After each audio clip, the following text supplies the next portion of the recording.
जय हिंद। आज हम लोग बात करेंगे अपने चतुर्थांशों के बारे में कि चतुर्थांश आखिर क्या होते हैं और इन्हें चिन्हों के द्वारा कैसे करके निरूपित किया जाता है।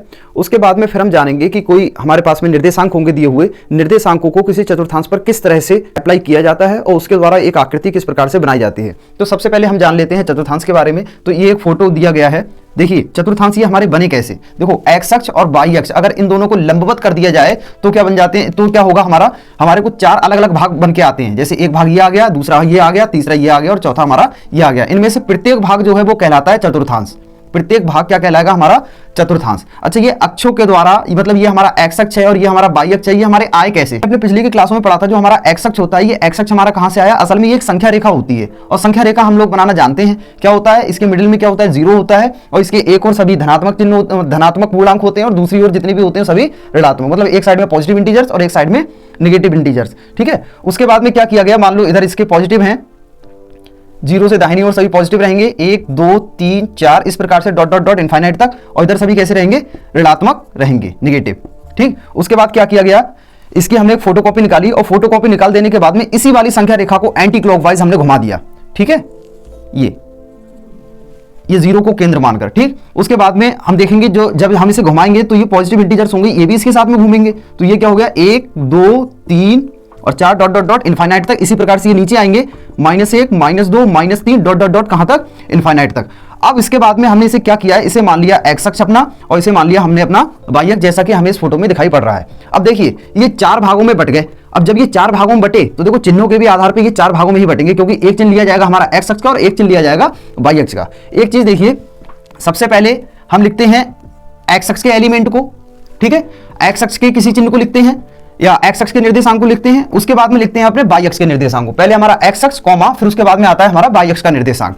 अब उसके बाद में निर्देशांकों को चिन्हों के आधार पर किस प्रकार से परिवर्तित किया जाएगा। तो देखिए अब हम इसी वाले एक चित्र के अनुसार देखते हैं इसे। जब मान लो हमारा ये वाई अक्ष नहीं था, वाई अक्ष हमारा नहीं था, तो देखिए एक साइड में हमारे सभी नेगेटिव इंटीजर्स हैं, मतलब ऋणात्मक पूर्णांक है, और दूसरे साइड में हमारे सभी धनात्मक पूर्णांक है। तो जहां से ये जीरो है, मतलब यहां से ये जहां पर एक्स अक्ष और वाई अक्ष एक दूसरे को काटते हैं वो कहलाता है हमारा मूल बिंदु, ओरिजिन। मूल बिंदु के जो निर्देशांक होते हैं वो एक्स अक्ष के लिए भी जीरो होते हैं और वाई अक्ष के लिए भी हमारा क्या होता है, जीरो ही होता है।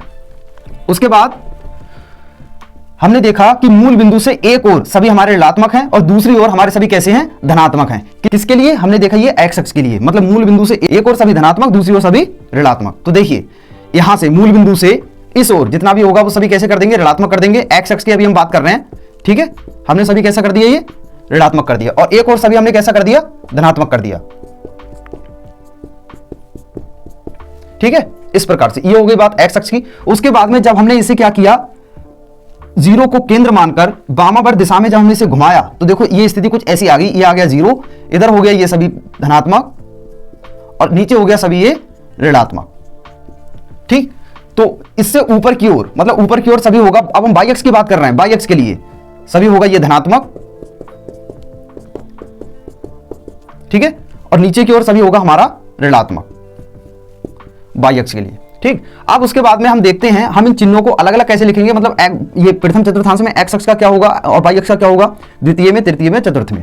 ठीक है, अब देखिए सबसे पहले, अब देखो इसमें सभी, इस वाले चतुर्थांश में सभी कैसे हैं, एक्स के सभी प्लस के हैं। तो हम इसमें यही पहचान नहीं कर पा रहे हैं कौन सा एक्स का है और कौन सा वाई का है। तो इसके लिए हम क्या करेंगे, सबसे पहले हम देखेंगे अपना एक्स अक्ष वाला। सबसे पहले एक्स अक्ष का निर्देशांक लिखते हैं। तो एक्स अक्ष का कैसा है, प्लस, और वाई अक्ष का कैसा है, प्लस।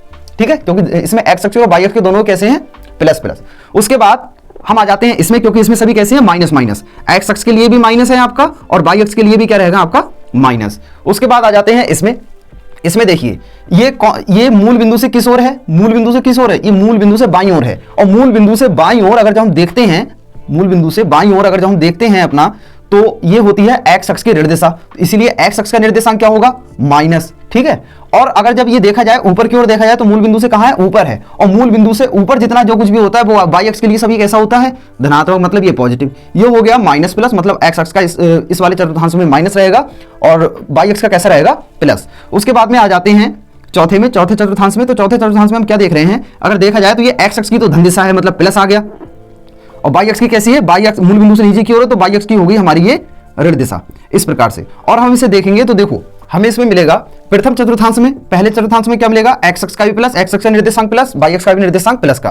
द्वितीय चतुर्थांश में हमें क्या मिलेगा, एक्स अक्ष का माइनस और वाई अक्ष का प्लस, इसी प्रकार से तीसरे में और इसी प्रकार से आ गया चौथे में। अब हम अपना जानेंगे कि इन चतुर्थांशों में अगर हमारे पास में कोई निर्देशांक दिए गए हैं तो हम इसे किस प्रकार से निर्देशित करते हैं, किस प्रकार से उसे नोट करते हैं और उसके द्वारा हम किसी आकृति का निर्माण किस प्रकार से करते हैं। तो चलिए, ये हमारे लिए दिया गया है, एक हमने क्या किया है, ग्राफ बना लिया है एक्स अक्ष और वाई अक्ष, इसके ऊपर क्या किया गया है, हमने कुछ संख्याएं निरूपित कर दी हैं अपनी। तो इसमें हम क्या करेंगे, अब ये सभी क्या है, ये सभी क्या है, ये सभी निर्देशांक हैं और हम अपने इस ग्राफ में इन निर्देशांकों को निरूपित करेंगे। तो चलिए जानते हैं कैसे।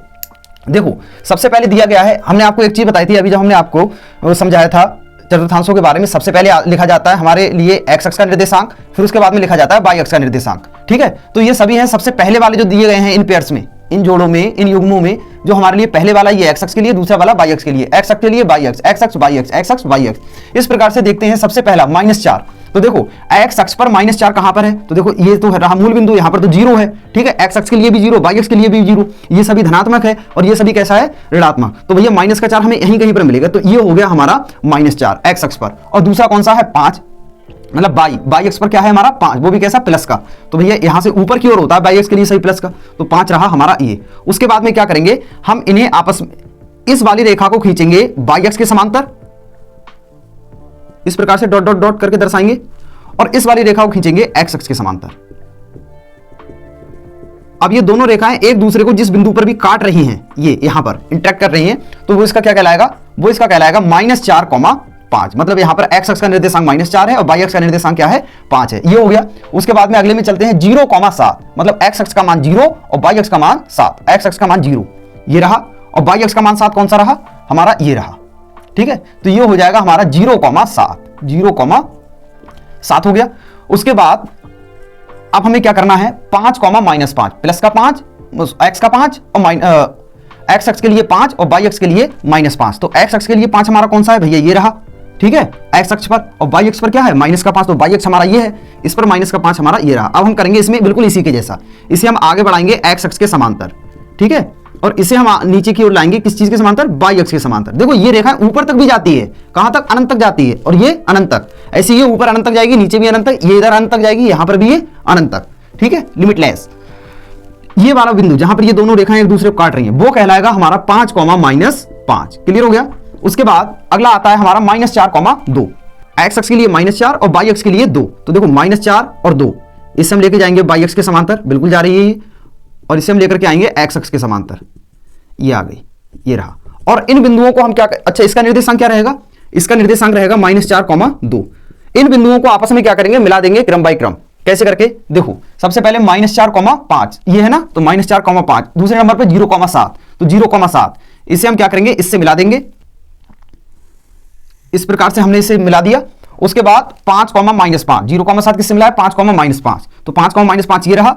इसे हम क्या करेंगे, इसे हम इससे मिला देंगे इस प्रकार से।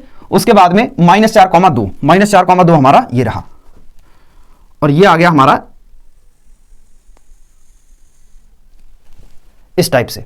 उसके बाद -4,2 को किससे मिला देंगे, इससे मिला देंगे, और देखिए ये हमारा क्या बन गया, ये हमारा एक चतुर्भुज बन गया। ठीक, दो विमीय स्थिति में उपस्थित हमारा ये क्या बन गया, एक चतुर्भुज बन गया। तो उम्मीद करते हैं आप लोग ग्राफ में किसी आकृति को निरूपित करना बहुत अच्छे से समझ गए होंगे।